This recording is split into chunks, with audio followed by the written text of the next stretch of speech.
అందరికీ నమస్కారం. ఒక అద్భుతమైనటువంటి కార్యక్రమం విజయవాడ ఉత్సవం అనేది. ఇది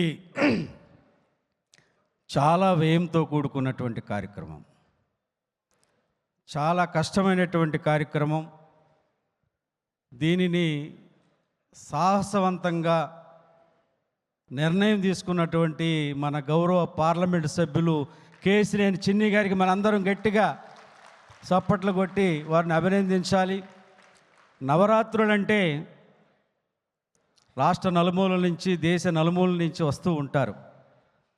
కానీ వారి కోసం, విజయవాడ నగర ప్రజల కోసం, విజయవాడ వైభవాన్ని ఈ దేశానికి చెప్పడం కోసం ఈ కార్యక్రమాన్ని తీసుకున్నారు. కాబట్టి దీంట్లో విజయవాడ నగర ప్రజలందరూ ప్రతి ఒక్కరు కూడా భాగస్వాములు కావాలని, అలాగే వేదిక మీద చాలామంది పెద్దలు ఉన్నారు, వారందరూ సహకారం, వేదిక ముందు ఉన్న వాళ్ళ సహకారం, విజయవాడ నగర ప్రజల సహకారం ఉంటుందని తెలియజేస్తూ మరొక్కసారి గౌరవ పార్లమెంటు సభ్యులు ఎంపీ గారిని అభినందిస్తూ సెలవు తీసుకుంటాం.